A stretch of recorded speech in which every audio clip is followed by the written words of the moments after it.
عزیز طلبا، آج ہم آپ کی خدمت میں خورشید اردو ادب چینل کی طرف سے حاضر ہیں اور آپ کی ہشتم کی کتاب کمل سے ایک نظم لے کر حاضر ہوئے ہیں جس کا نام ہے کوشش کیے جاؤ۔ یہ نظم اسماعیل میرٹھی نے لکھی ہے۔ اس نظم کے مختلف بند ہیں جن میں بہت سے الفاظ ایسے ہیں جن کے معنی آپ لکھ لیں تو آپ کے لیے نظم کو سمجھنا آسان ہو جائے گا۔ تو سب سے پہلے میں آپ کی خدمت میں نظم کے معنی پیش کرتا ہوں۔ سب سے پہلے ہے لٹیا ڈبونا۔ لٹیا ڈبونے کا مطلب ہے بات بگاڑ دینا یا برباد کر دینا۔ متصل جڑا ہوا یا پاس یا قریب۔ اضطراب بے چینی، اضطراب بے چینی۔ قلق افسوس، رمق ذرا سا تھوڑی سی جان، سبقت کسی سے آگے نکل جانا، زیاں نقصان، صلہ انعام یا اجر، تردد فکر، تردد فکر، بے جا نامناسب یا ناحق، ہراس خوف یا ڈر، حواس ہوش یا اوسان۔ ٹھیک ہے، اب اس نظم کے پڑھنے سے پہلے میں آپ کو اس کا مرکزی خیال بتا دیتا ہوں کہ اسماعیل میرٹھی اس نظم میں کیا کہنا چاہ رہے ہیں۔ تو یہ نظم اسماعیل میرٹھی کی چند مشہور نظموں میں سے ایک نظم ہے جس میں ہمیں مسلسل کوشش کرنے کی طرف اشارہ کیا گیا ہے کہ ہمیں چاہیے کہ ہم کوشش کریں اور کبھی بھی اپنی کوشش میں کمی نہ کریں۔ دنیا میں کسی بھی کام کی کامیابی کا دار و مدار مسلسل جدوجہد پر ہے۔ جو لوگ محنت کرتے ہیں اور محنت کرتے چلے جاتے ہیں اور راستے کی مشکلات سے اپنا دل چھوٹا نہیں کرتے، اپنا حوصلہ نہیں ہارتے اور استقامت سے اس کے آگے کھڑے رہتے ہیں اور اپنی کوشش، اپنی محنت، اپنی مشقت کو جاری رکھتے ہیں، وہ آخرکار اپنی منزل کو پا ہی لیتے ہیں۔ اور اس نظم میں انہوں نے کچھ ایسی مثالیں بھی دی ہیں جو کہ انسان کو آگے بڑھنے میں حوصلہ پیدا کرتی ہیں، اور ان مثالوں کو دیکھتے ہوئے انسان جو کہ اس نظم کو پڑھتا ہے ان کی باتوں پر عمل کرنے کے لیے تیار ہو جاتا ہے۔ انہوں نے اس نظم میں یہ بھی پیش کیا ہے کہ دل کو ہمیں ہمیشہ مضبوط رکھنا چاہیے اور مایوسی کو کبھی بھی پاس نہیں آنے دینا چاہیے اور کبھی بھی ناکامی کا دل میں سوچنا بھی نہیں چاہیے۔ تو آئیے اب ہم اس نظم کا باقاعدہ آغاز کرتے ہیں۔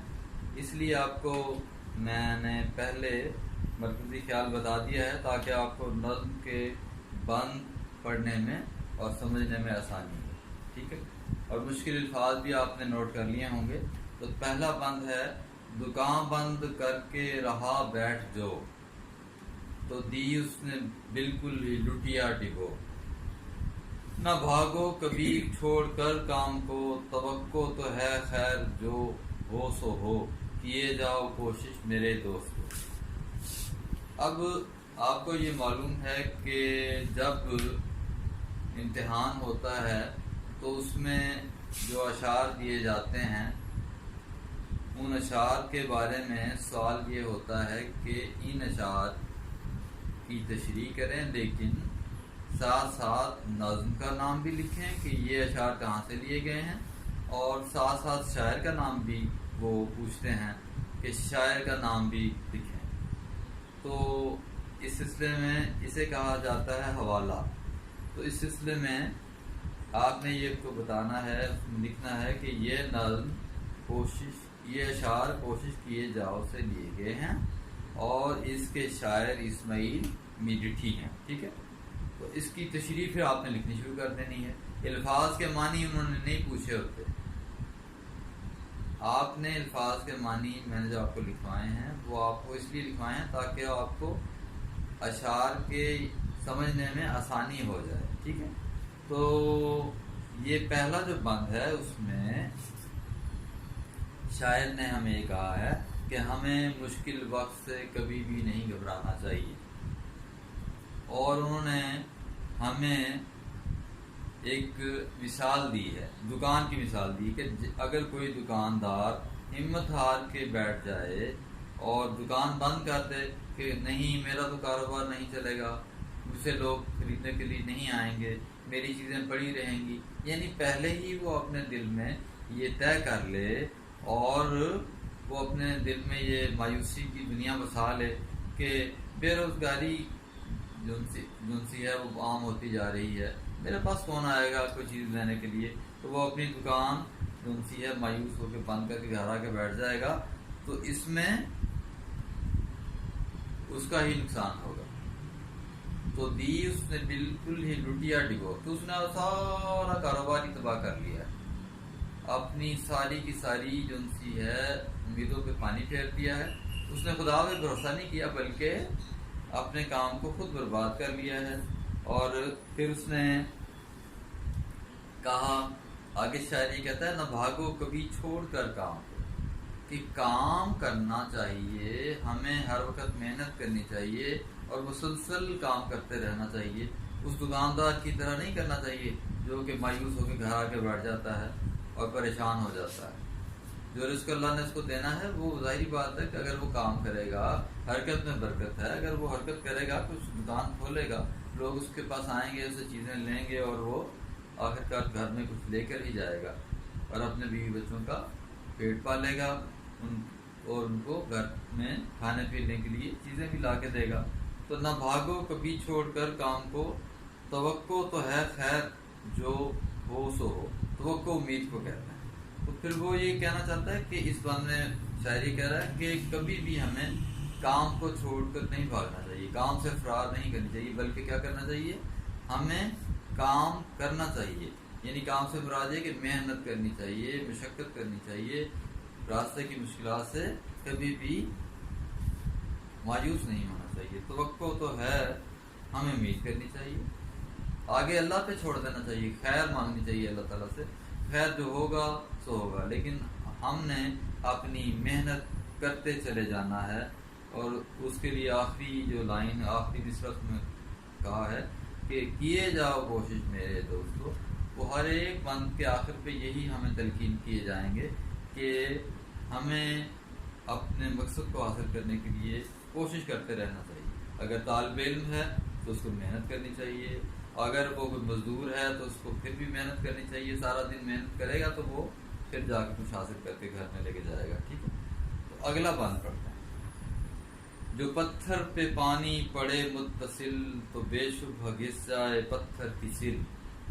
رہو گے اگر تم یوں ہی مستقل، تو ایک دن نتیجہ بھی جائے گا مل. کیے جاؤ کوشش میرے دوست. اب اس میں حوالہ ہے جو وہ پہلے کی طرح آپ نے دینا ہے کہ یہ بند یا یہ اشعار اسماعیل میرٹھی نے لکھے ہیں اور جس نظم سے لیے گئے ہیں اس کا نام کیا ہے، کوشش کیے جاؤ. ٹھیک ہے، اس بند میں اسماعیل میرٹھی نے ایک مثال دی ہے. وہ مثال کیا ہے کہ ہمیں مسلسل محنت کرتے رہنا چاہیے. مثال انہوں نے کیا دی ہے، مثال دی ہے کہ جس طرح ایک پتھر کی سل پر، پتھر کے ٹکڑے پر مسلسل پانی گرتا رہے. آپ نے دیکھا ہے نا کہ آبشاریں جب بلند و بالا پہاڑوں سے نیچے آتی ہیں تو کیا ہوتا ہے، پانی مسلسل نیچے گرتا چلا جاتا ہے، گرتا چلا جاتا ہے، اور نیچے جو مضبوط چٹانیں ہیں وہ بھی آخرکار بہہ جاتی ہیں اور ان میں بھی سوراخ ہو جاتا ہے، تو وہ بھی گھس جاتی ہیں. تو یہی حال وہ کہہ رہا ہے، شاعر یہ کہہ رہا ہے کہ آپ یہ دیکھو کہ پتھر کی جو سل ہے، کہ پتھر کے ٹکڑے پر مسلسل پانی پڑتا رہے اور وہ بھی آخرکار گھس جاتا ہے، اس میں بھی سوراخ ہو جاتا ہے۔ اسی طرح ہمیں بھی چاہیے کہ ہم مسلسل محنت کرتے چلے جائیں اور اپنی محنت کو انتہا پر پہنچا دیں۔ آخرکار ایک ایسا وقت آئے گا کہ اللہ تعالیٰ ضرور اس کا نتیجہ ہمیں دے دے گا، کیونکہ صبر کا پھل میٹھا ہوتا ہے۔ جو محنت کرتے ہیں وہ مشکلات سے نہیں گھبراتے، بلکہ صبر کرتے چلے جاتے ہیں، اور صبر کرتے کرتے کرتے ایک دن ایسا آتا ہے کہ اللہ ان کو ان کے اعمال کی جزا دے دیتا ہے، یعنی وہ محنت کا پھل پا لیتے ہیں۔ اور آخری پھر وہی نصیحت کر رہا ہے، اس کے لیے شرط یہ ہے کہ ہمیں محنت کرتے چلے جانا ہے، ہمیں محنت سے نہیں گھبرانا۔ ٹھیک ہے جی، اگلا بند ہے، اگر طاق میں تم نے رکھ دی کتاب، اگر طاق میں تم نے رکھ دی کتاب تو کیا دو گے کل امتحان میں جواب۔ نہ پڑھنے سے بہتر ہے پڑھنا جناب، کہ ہو جاؤ گے ایک دن کامیاب، کیے جاؤ کوشش میرے دوست۔ اب آپ یہ دیکھیں حوالہ پھر اس کا اسی طرح آپ نے بیان کرنا کہ یہ بند یا یہ اشعار نظم کیے جاؤ، یہ نظم کوشش کیے جاؤ سے لیا گیا ہے، اور اس کے شاعر اسماعیل میرٹھی ہیں۔ ٹھیک ہے، اور اس کے بعد آپ نے تشریح بیان کرنی ہے۔ تو تشریح میں بھی آپ دیکھیں کہ شاعر ہمیں یہ نصیحت کر رہا ہے، اگر طاق میں تم نے رکھ دی کتاب، اگر ایک طالب علم کی حیثیت سے تم نے اپنی کتاب کو طاق میں رکھ دیا، الماری میں رکھ دیا، ٹھیک ہے نا، تو پھر کیا ہوگا؟ تو کیا دو گے کل امتحان میں جواب؟ تو پھر آئندہ آنے والے دنوں میں جب امتحان ہوگا، جب تمہاری آزمائش کی جائے گی، جب تمہارا امتحان لیا جائے گا، تو تم نے کتاب نہیں پڑھی ہوگی تو تم اس کا کیا جواب دو گے؟ آخرکار پھر ظاہری بات ہے کہ جب تم نے کتاب نہیں پڑھی تو تم پھر ناکام ہو جاؤ گے۔ اس ناکامی سے بچنے کے لیے اسماعیل میرٹھی ہمیں یہ کہہ رہے ہیں کہ ہمیں پڑھنا چاہیے۔